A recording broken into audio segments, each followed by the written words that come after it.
The fire and the rain, writer Girish Karnad. आज हम इस नाटक की हिंदी समरी देखेंगे कि इस नाटक की कहानी क्या है और इस थीम पर आधारित। तो सबसे पहले हम देखते हैं कि यह नाटक 3 एक्ट में लिखा गया है। ओरिजिनली यह कहानी कन्नड़ भाषा में अग्नि मत्तु मळे शीर्षक से गिरीश कर्नाड ने लिखा, जो 1998 में पब्लिश हुआ। नाटक की कहानी यावकरी की कहानी है, जो एक मिथ पर आधारित है। महाभारत के वान पर्व के 135 से 138, 135 से 138 चैप्टर में है। इस नाटक का थीम है रिवेंज अर्थात बदला, लस्ट ऑफ पावर शक्ति की भूख और एम्बिशन मतलब महत्वाकांक्षा। इस नाटक की थीम यह है। तो इस प्रकार हम देखते हैं कि ये 2 भाइयों की कहानी है। ये 2 भाई आप स्क्रीन पर देख रहे हैं, राभ्या और भारद्वाज है। राभ्या के 2 बेटे हैं, परवासु और अरवासु।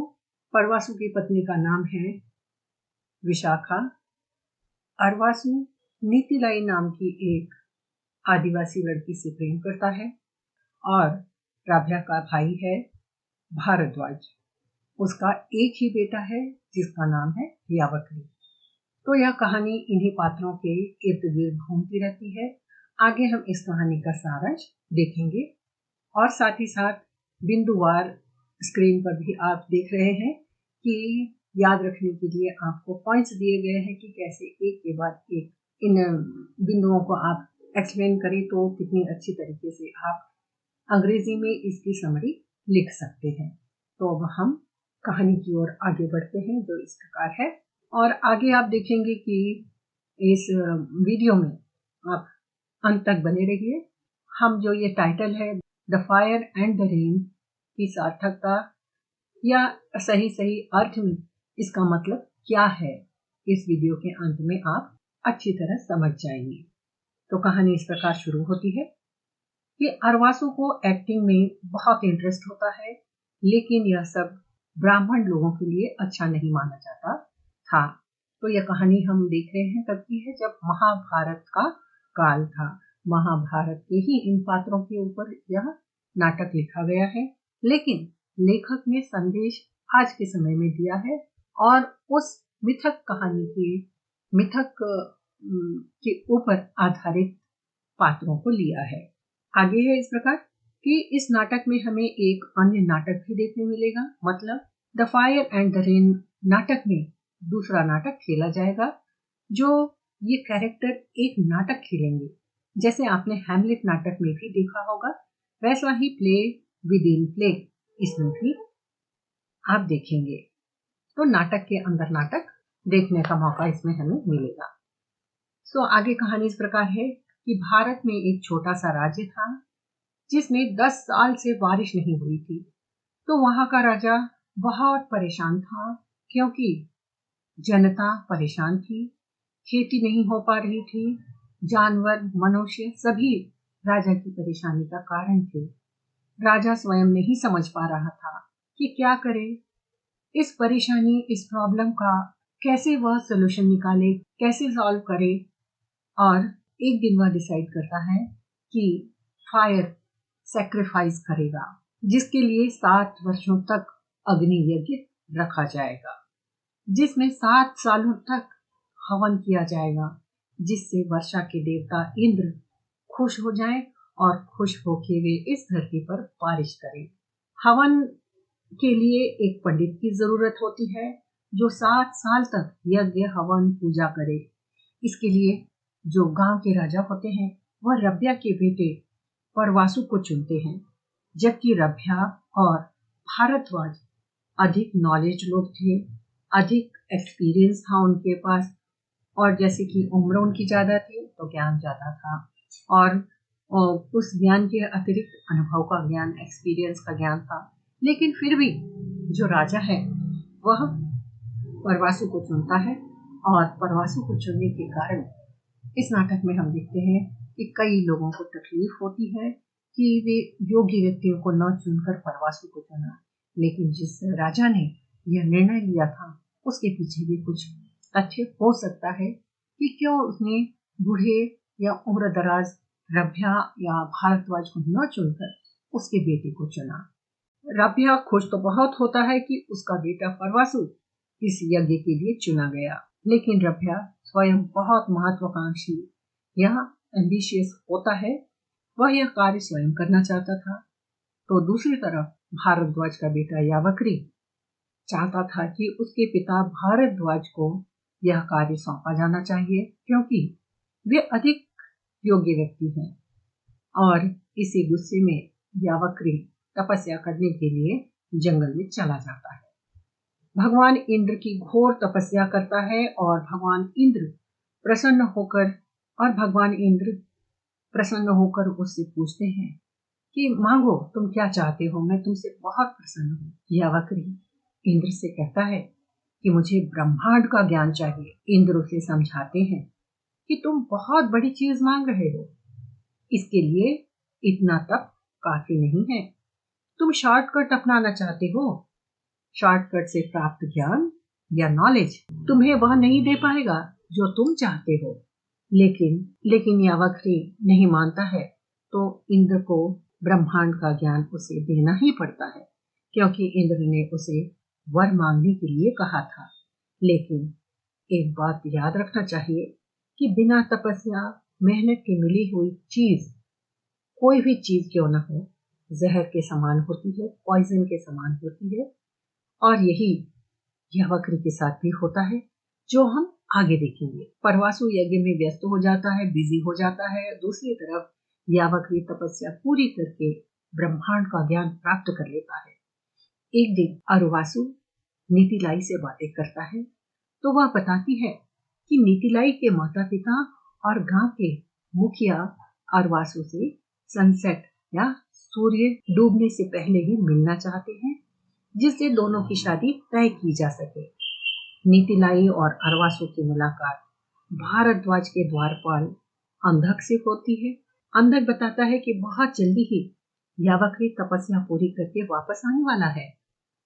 साथ ही यह भी बताता है कि यावक्री ने अरवासु के लिए मैसेज दिया है कि सूरज जब सिर के एकदम ऊपर होगा, अर्थात भरी दोपहरी में, उस समय उसकी बताई जगह पर मिलना होगा। यह सुनकर अरवासु और नीतिलाई चले जाते हैं।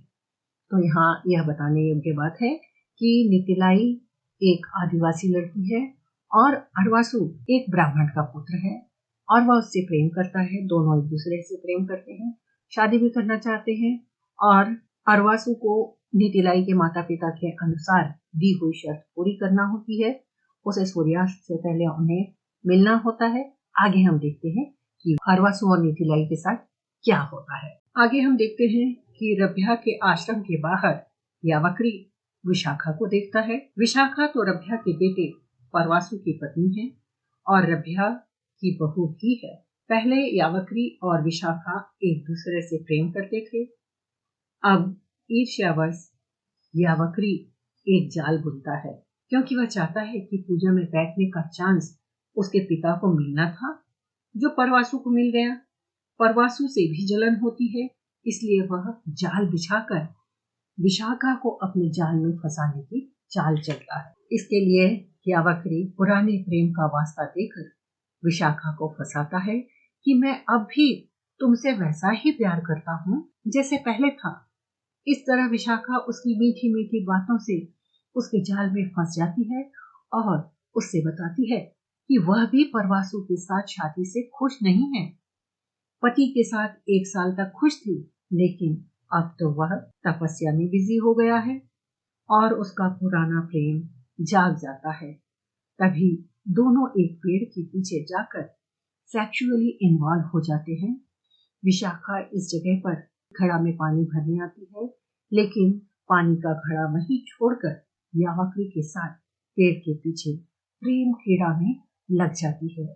नीतिलाई और अरवासु वहां आते हैं और पानी से भरा घड़ा देखकर ये सोचते हैं कि किसी जंगली जानवर ने उसकी भाभी विशाखा पर हमला कर दिया है, तभी तो वह घड़ा यहीं पड़ा है और वह दिखाई नहीं देती। तो दोनों उसे खोजने के लिए जंगल की तरफ जाते हैं। नीतिलाई पैरों के निशान देखकर खोजती हुई आगे बढ़ती है तो एक पेड़ के पीछे यावक्री और विशाखा को सेक्सुअली इन्वॉल्व देखती है। पहले तो नीतिलाई अरवासु को वहां जाने से रोकती है, लेकिन अरवासु भी उन दोनों को उसी स्थिति में देख ही लेता है कि उसकी भाभी एक पर पुरुष के साथ है। विशाखा इन दोनों को देखकर अपना घड़ा वहीं छोड़कर हड़बड़ाहट में घबरा कर वहां से निकल जाती है और अरवासु घड़ा लेकर घर पहुंचता है। इधर रभ्या भी विशाखा को देखते ही समझ जाता है कि वह क्या करके आई है, क्योंकि वह एक अनुभवी और ज्ञानी व्यक्ति है। इस गलत कार्य की सजा देने के लिए वह अपने बालों से एक ब्रह्म राक्षस का निर्माण करता है कि वह यावक्री को मार दे। इतना ही नहीं, इधर विशाखा से भी बताता है कि यावक्री अब मरने वाला है, तुम उसे बचाना चाहती हो तो अभी उसे बताओ कि वह अपने पिता भारद्वाज के आश्रम में छुप जाए तो बच सकता है, और यही आखिरी चांस है जान बचाने का। विशाखा यावक्री से बहुत प्रेम करती है और वह कोई भी कसर छोड़ना नहीं चाहती उसे बचाने के लिए। तो विशाखा अरवासु से कहती है कि वह यावक्री से मिलेगी और बताएगी कि उसकी जान को खतरा है। वह अरवासु को भारद्वाज के आश्रम में अंधक के पास यह मैसेज देने को बोलती है कि यावक्री आए तो उसे पिता के आश्रम में छिपने को कहना, क्योंकि उसकी जान को खतरा है।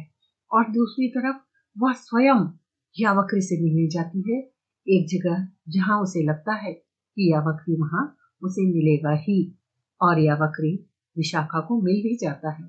वह अपने प्लान के बारे में उसे बताता है कि उसने यह सब जानबूझकर किया क्योंकि उसे बदला लेना था और प्यार के जाल में फंसाकर उसका इस्तेमाल किया। फिर भी उसे विशाखा बताती है कि उसके ससुर ने यावक्री को मारने के लिए अपने बाल से एक ब्रह्म राक्षस का निर्माण किया है जो उसे मारेगा, लेकिन उपाय भी बताया है कि तुम अपने पिता भारद्वाज के आश्रम में छिप जाओ तो बच सकते हो।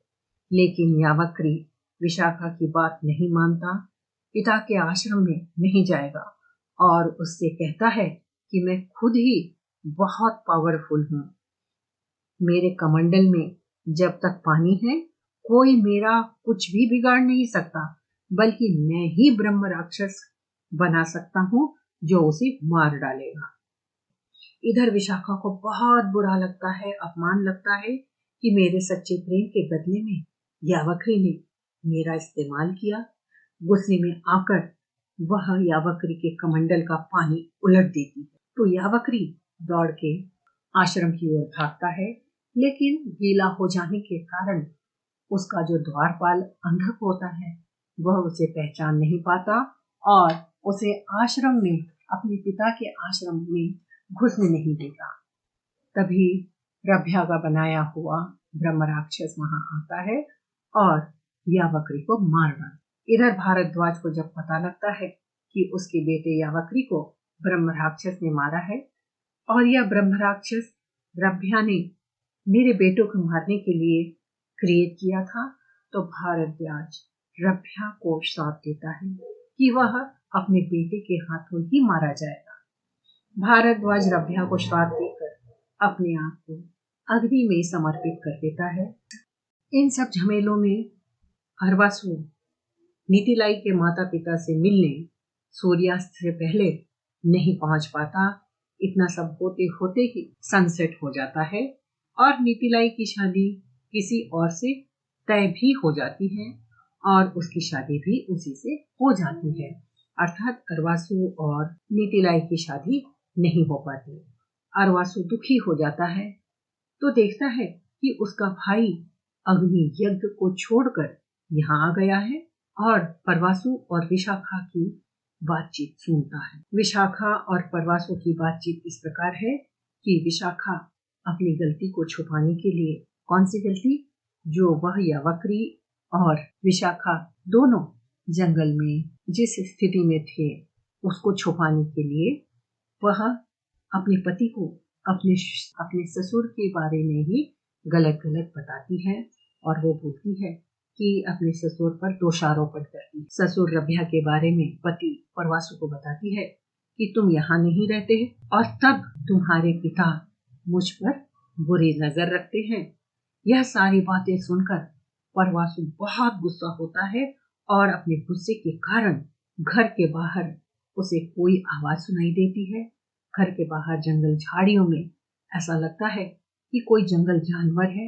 यह समझकर वह एक तीर चला देता है, लेकिन वहां जो आवाज आ रही थी जिसे वह जंगली जानवर समझकर तीर चलाता है वह जंगली जानवर नहीं बल्कि रभ्या ही होता है, परवासु का पिता ही होता है, विशाखा का ससुर ही होता है, जिस पर विशाखा ने झूठा आरोप लगाया था और वह परवासु के तीर से मर जाता है। और हम देखते हैं कि भारद्वाज ने भी उसे श्राप दिया था कि वह बेटे के हाथों मारा जाएगा और वैसा हो जाता है। और ऐसा देखने में हमको लगता है कि परवासु ने गलती से तीर चला दिया होगा, लेकिन ऐसा नहीं है। वह जानबूझकर ही तीर चलाता है, रभ्या को ही मारता है, क्योंकि उसे अपनी पत्नी विशाखा की बात पर विश्वास हो जाता है कि उसके पिता ने अपनी बहू पर बुरी नजर रखी। और इसके बाद और इसी बीच अरवासु वहां पहुंच जाता है तो देखता है कि पिताजी मर चुके हैं और अब हमें अंतिम संस्कार करना होगा। लेकिन परवासु कहता है कि नहीं, यह कार्य तुम्हें करना होगा, मुझे तो यज्ञ पूरा करने जाना है। अरवासु अपने पिता का अंतिम संस्कार करता है, परवासु के पास जाता है तो परवासु अरवासु को देखते ही कहता है कि तुमने ही पिता की हत्या की है। यह सुनकर अरवासु अवाक रह जाता है, आश्चर्यचकित हो जाता है कि भाई यह क्या कह रहा है, मैंने हत्या नहीं की है। तभी सैनिक उसे घेर लेते हैं और उससे पूछते हैं कि बताओ रभ्या को किसने मारा है। अरवासु कहता है कि उसके बेटे ने। और इतना सुनते ही सैनिक अरवासु को ही पकड़ लेते हैं कि हाँ, तुम्ही ने रभ्या की हत्या की है, तुम ही उसके हत्यारे हो। और उसे इतना पीटते हैं कि वह बेहोश हो जाता है। और हम देखते हैं कि परवासु जो एक यज्ञ करने बैठा था वह व्यक्ति पिता का हत्यारा है और उसी बीच में वह अपने छोटे भाई को भी उसने फंसा दिया। और हम देखते हैं कि जो नाटक है अब एक यहाँ पर नया मोड़ लेता है। नाटक के अंदर अब नाटक खेला जाएगा। गांव में एक नाटक मंडली आई है जो राजा के सामने नाटक खेलेंगे, जिसमें अरवासु को एक्टिंग मैनेजर एक रोल देता है जिससे अरवासु को न्याय मिलता है। और शुरू में ही हम देख चुके हैं कि अरवासु को नाटक आदि करने में, एक्टिंग करने में बहुत रुचि होती है और उसको यहाँ पर जो मौका मिलता है तो उस मौके का फायदा वह उठाता है, उसे चूकना नहीं चाहता, इसलिए वह नाटक में एक रोल करता है। नाटक मंडली गांव में आई है राजा के सामने नाटक खेलने के लिए। यहाँ पर नाटक मंडली का मैनेजर और नीतिलाई अरवासु को बचा लेती है। इसके बाद नीतिलाई अपने पति को छोड़कर अरवासु के पास आ जाती है।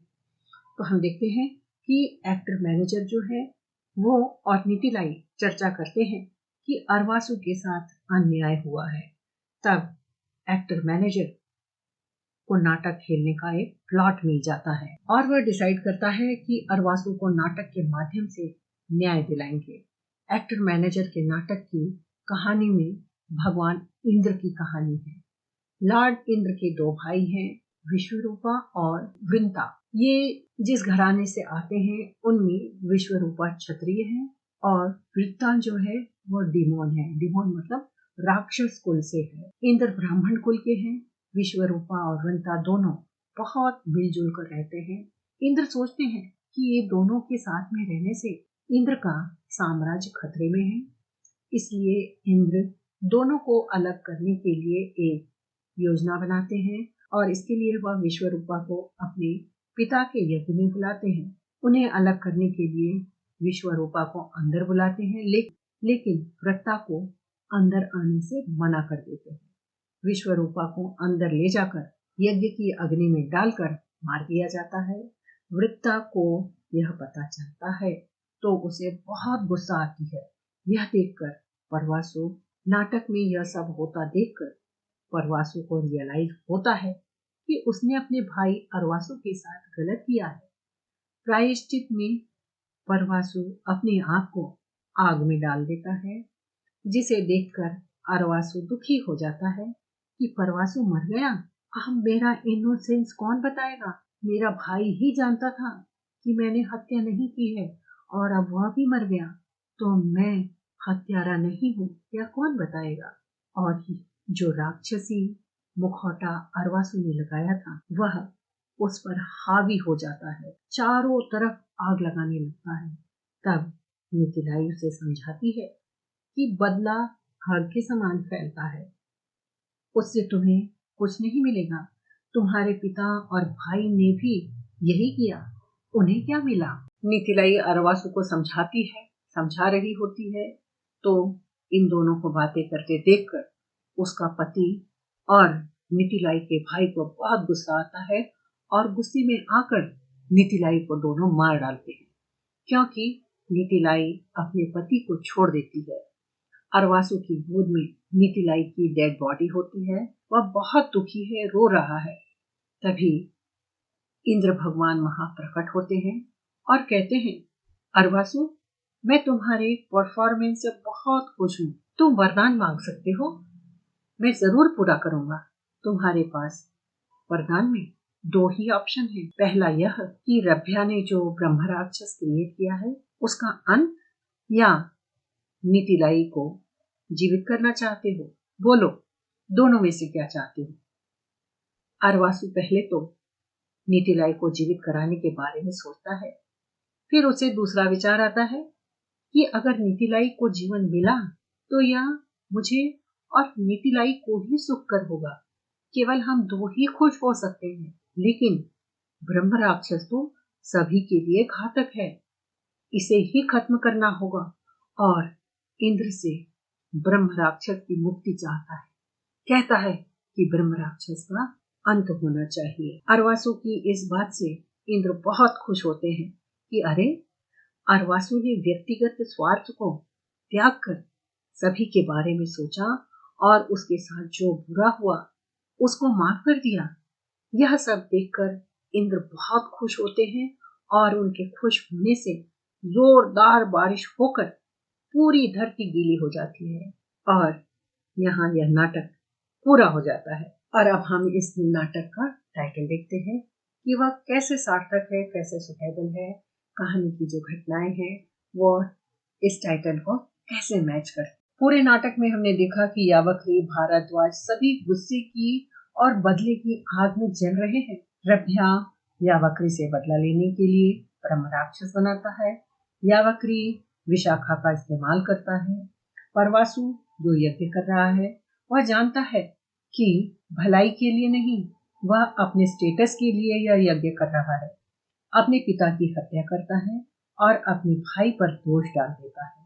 विशाखा अपनी गलती को छुपाने के लिए श्वशुर पर झूठे आरोप लगाती है। मिथिलाई पति को छोड़कर पर पुरुष के पास आ जाती है। इन सभी कैरेक्टर्स में हम देखते हैं कि सभी ईर्ष्यालु, षड्यंत्रकारी, अधिक महत्वाकांक्षी, स्वार्थी हैं, जिसके परिणाम स्वरूप मृत्यु को प्राप्त होती है।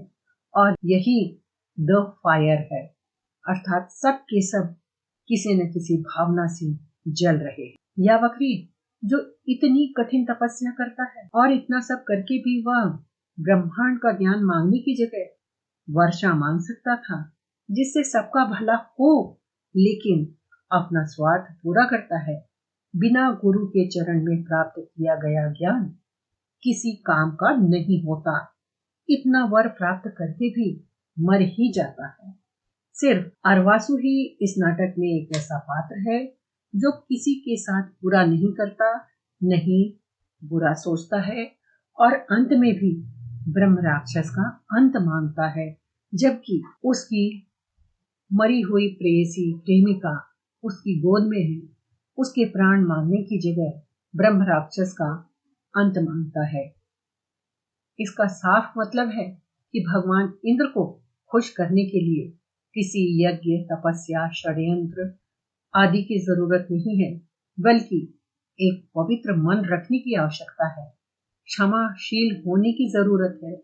जैसे अरवासु है, उसकी क्षमा से खुश होकर, उसकी क्षमा और उसके चरित्र को देखकर इंद्र खुश होते हैं और उन्हें खुश करने के लिए वह जो करता है, वह सच्चे मन से जो कुछ करता है, तो सारी धरती पर पानी बरस जाता है, सारी धरती सराबोर हो जाती है।